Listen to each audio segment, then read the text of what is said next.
YouTube के मेरे सभी दर्शकों को नमस्कार।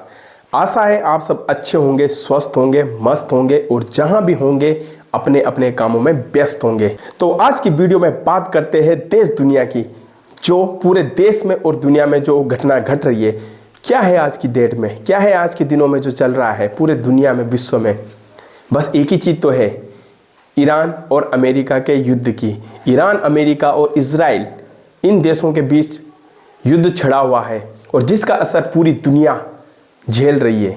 जैसे आप देख ही रहे हैं, आजकल हमारे देश में भी एलपीजी गैस की सबसे बड़ी प्रॉब्लम है और ये परेशानी काफ़ी दिनों से चल रही है। ईरान और अमेरिका के युद्ध को आज 26 दिन पूरे हो गए, लेकिन ये लड़ाई कब तक रुकेगी? आखिर कब तक ये लड़ाई चलती रहेगी? कब होगा ये युद्ध समाप्त? इसका किसी को अंदाज़ा नहीं है और ना ही ये चीज़ किसी को भी पता है कि आखिर ये लड़ाई कब तक चलेगी। अमेरिका के राष्ट्रपति डोनाल्ड ट्रंप पूरी दुनिया के लिए सरदर्द बने हुए हैं। डोनाल्ड ट्रंप की वजह से तो ये युद्ध लगा। डोनाल्ड ट्रंप ने, अमेरिका ने ईरान पर आक्रमण किए, ईरान पर मिसाइलें दागी। इजराइल भी लगातार ईरान पर हमले कर रहा है और अमेरिका और ईरान की जो लड़ाई हो रही है, इससे पूरे दुनिया को मुसीबत झेलनी पड़ रही है। अमेरिका के राष्ट्रपति डोनाल्ड ट्रंप चाहते हैं कि उन्हें शांति नोबेल पुरस्कार मिले। शांति नोबेल हैं जो कि पूरी दुनिया में लड़ाई कर रहे हैं, जिससे दुनिया वाले परेशान हो रखे हैं। इनको शांति नोबेल पुरस्कार चाहिए। किस लिए शांति नोबेल पुरस्कार चाहिए हैं? पूरी दुनिया में, पूरी दुनिया के लिए एक सरदर्द बने हुए, मुसीबत बने हुए डोनाल्ड ट्रंप, और इनको चाहिए शांति नोबेल पुरस्कार।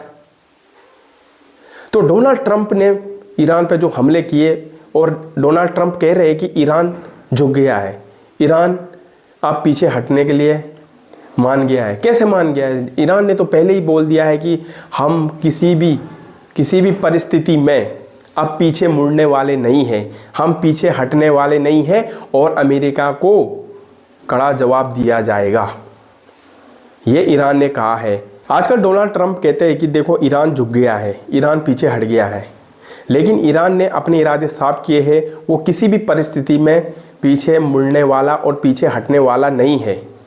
डोनाल्ड ट्रंप कहते हैं कि ईरान बात करने के लिए मान गया है, ईरान अब हमसे समझौता करना चाहता है, लेकिन ईरान की मीडिया के अनुसार, ईरान के मीडिया ने साफ कह दिया है, ईरान के राष्ट्रपति ने साफ कह दिया है, ईरान ने साफ कर दिया है कि उन्होंने अमेरिका से कभी भी किसी भी मुद्दे पे बात नहीं की है और ना वो अमेरिका के साथ बात करने के लिए राजी है और ना वो अमेरिका से बात करेंगे, क्योंकि अब जो युद्ध के परिणाम होंगे वो अमेरिका को झेलने पड़ेंगे। ईरान ने अपने इरादे साफ कर दिए हैं और डोनाल्ड ट्रंप कहते हैं कि बस झूठी अफवाहें कि भाई हमने तो ईरान को झुका दिया है, ईरान डर गया है, ईरान को बर्बाद कर दिया है। लेकिन ईरान ने कहा है कि हम बिल्कुल भी किसी भी स्थिति में, परिस्थिति में पीछे हटने वाले नहीं है।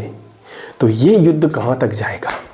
डोनाल्ड ट्रंप ने ईरान को चेतावनी दी है कि अगर वो स्ट्रेट हार्मुज को नहीं खोलेंगे तो वो ईरान पर और भी भयंकर हमले करेंगे और जिसके अंजाम ईरान को भुगतना पड़ेगा। जैसे कि आपको पता है कि हमारे भारत देश के कई जहाज़ अभी भी स्ट्रेट हार्मुज पर है और कुछ जहाज़ स्ट्रेट हार्मुज से एलपीजी गैस लेकर भारत भी पहुंच चुके हैं, लेकिन अभी भी बहुत से जहाज़ जो स्ट्रेट हार्मुज पर है उनको भी भारत लाना है। इसके लिए सरकार अपना प्रयास कर रही है और लगातार ईरान की सरकार से बात कर रही है और ईरान ने साफ कह दिया है कि भारत देश के लिए स्ट्रेट हार्मुज खुला रहेगा और स्ट्रेट हार्मुज से हमारे भारत के जहाज़ तेल लेकर आ सकते हैं। तो जो एक राहत भरी खबर तो है हमारे देश के लिए और देशवासियों के लिए। भारत के महान दार्शनिक विचारक रहे रजनीश ओशो, जिनको रजनीश भी कहा जाता था, तो ओशो ने एक बहुत बड़ी बात कही थी। उन्होंने कहा था कि जितने भी देशों ने परमाणु बम बना दिए हैं वो ठीक है, जो परमाणु बम बने हैं वो सही बने हुए हैं, क्योंकि परमाणु बम बनने के बाद तीसरा विश्व युद्ध नहीं हो पाएगा, तीसरा विश्व युद्ध नहीं हो सकेगा।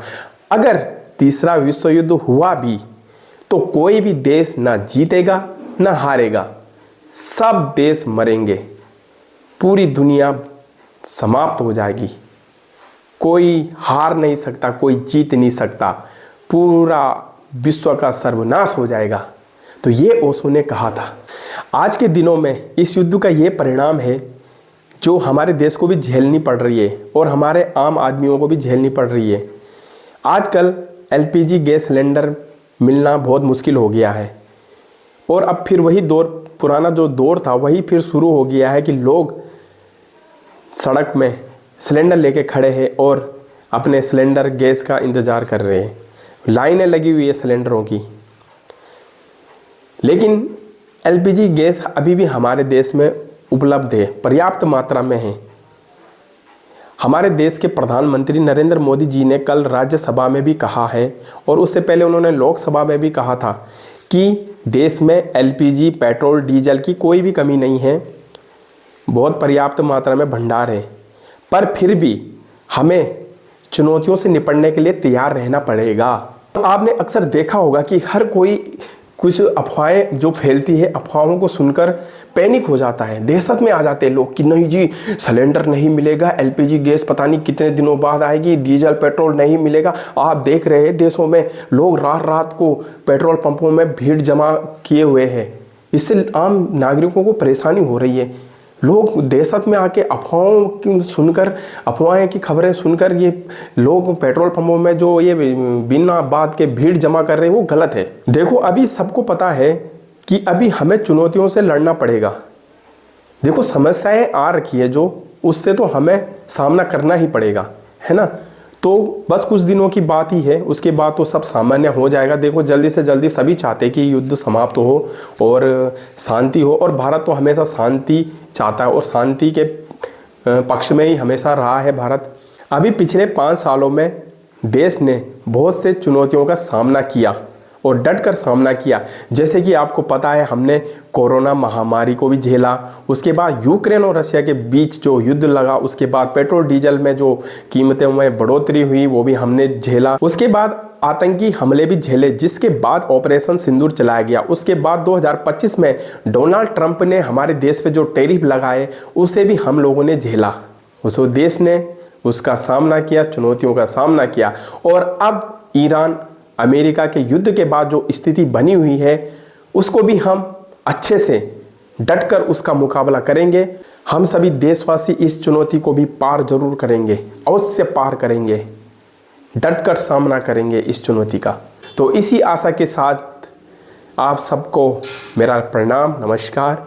और मेरे वीडियो के साथ मेरे साथ ऐसे ही बने रहिए। और जिन्होंने मेरा चैनल अभी तक सब्सक्राइब नहीं किया है वो मेरे YouTube चैनल को सब्सक्राइब करें और बेल आइकन को ज़रूर दबाएं और शेयर ज़रूर करें। कमेंट्स में अपने जो रिएक्शन है वो भी ज़रूर दें और अपना और अपनों का बहुत ख्याल रखें। जय हिंद, जय भारत।